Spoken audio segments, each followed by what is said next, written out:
core values for leadership. A lot of different types of values before. Now I'm going to focus in on leadership specifically.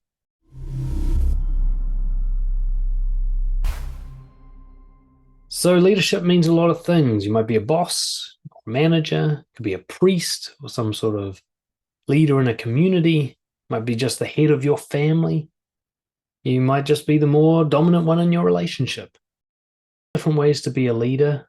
I've taken on a lot of these leadership roles that I just kind of mentioned. I've led communities. I've been a manager at a workplace. I've been a mentor and a coach.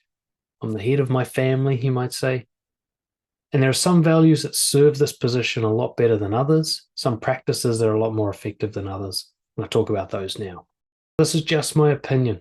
There's going to be a lot of people out there who think something completely different about leadership and power and politics. And they think it's this Machiavellian 48 laws of power type gameplay and seduction.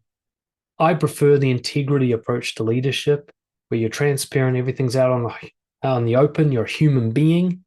People actually follow you out of love and admiration for you rather than coercion or manipulation. And foremost for leadership should be pretty obvious: responsibility. Right? You can't be a leader without taking responsibility. Now, this doesn't mean taking responsibility for what other people should be doing, but taking responsibility for yourself and for whoever it is that you're leading in terms of the results. So, for example, if I'm the leader in my relationship and my relationship's struggling, that's on me to do something about that, to at least initiate the solution. You know, my team's results are a reflection on my leadership, not a reflection on each individual member of the team.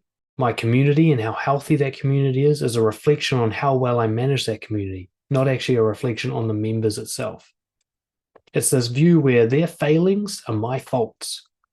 You know, their problems are mine to initiate the solution to. Now, leading doesn't mean you do all the work, but it's like steering a ship. Somebody else might be rowing and putting up the sails, but you've got to keep this thing on course, right? Nobody else is going to do that job for you. And you shouldn't be doing other people's jobs for them either. They've got to be responsible too. Your job as a leader is to make sure that you're taking responsibility for making sure they take responsibility. Courage. I think one of the most respectable types of leaders that just are adored by their followers are the ones who will take the hits so that others don't have to. The ones that take the risks, that put themselves out the front. You know, the general that leads from the front of the army and risks getting shot the most. Kind of upfront leadership means that you're taking the biggest risks so that your followers don't have to. It could be as simple as you initiating a conversation with someone you find attractive so that they don't have to worry about getting rejected. All the way through to you putting your hand up at the board meeting saying, this failed quarter is on me, not my team. Talk to me about it. I'll accept the consequences. That ability to take hits for the followers that you have, that is just a surefire recipe for loyalty, and you can't fake it. They have to actually see you take those hits. Also, as much as it sounds like the worst part of the job, it's actually the best part. I've done it. There's something quite thrilling about being the one who went and did the hard shit first. The one who cut the way through the forest so that other people had a path to walk through. Like, there's just something very, very empowering and satisfying about being that guy or girl. It's a weird word that I couldn't find a better one for. But perhaps a better word is just role model. Practice what you preach. I think one of the great failings of many leaders is that they preach one thing and practice another. If you think of those, you know, multi-millionaire evangelical leaders in the church and stuff, you know, they're preaching all this Jesus stuff and yet hoarding all this wealth, which completely contradicts what's in the Bible, right? They should see you doing what you're telling them to do. And they should see you doing it better than they do it, right? Leading by example. You know, a great one for managers when you take over a new team, make sure you go spend at least one day doing everybody else's job, from cleaning up the rubbish to putting the parts on the car to answering the phone calls in the secretary's office or whatever. Make sure you show them that you will never ask them to do a task that you're too good to do yourself. So it's symbolic but very powerful action. But if you're telling everyone else to be honest first. Be more honest than everyone, right? If you're telling everyone to put in the extra effort, put in more effort than everybody else is putting in. Right? Don't ever tell someone to do something that you're not willing to do. Right? In fact, you shouldn't need to tell them. Just fucking show them. Curiosity. This idea that more information is more power. And I don't mean that in a manipulative or political way. Just the better informed you are, the better decisions you make, the better for everyone who follows you. If I want to plan a date with my partner, that date's going to go really well if I get to know my partner really well and know what she likes and dislikes and what surprises her and what she hates and so on. Best results from my team, the best thing is to get to know each and every individual team member, learn their strengths and weaknesses, and basically exploit what they're good at and protect them from what they're bad at. If I constantly try to find out more information, why are we getting these results? What's really going on here? Without jumping to conclusions and thinking I'm right or about everything, pretending to know everything, then I'm much more likely to get good results. See, a great leader doesn't tell you why something's happening, he asks you why something's happening. Assertiveness. Main roles as a leader, protect your followers. Sometimes you've got to protect them from each other.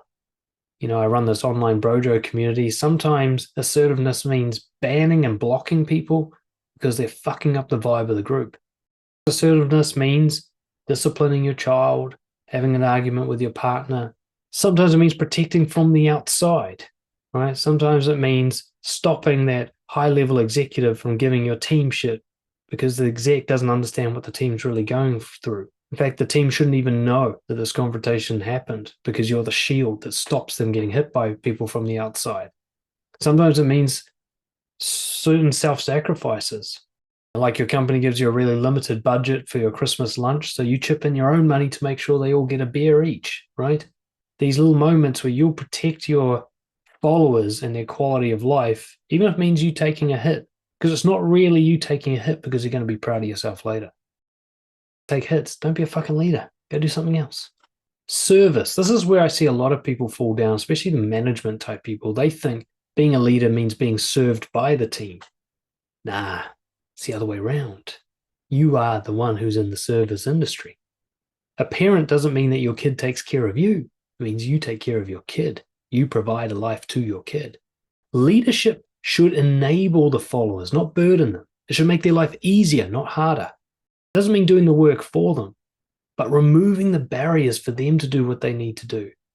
Your follower should make life better for the people following, not worse.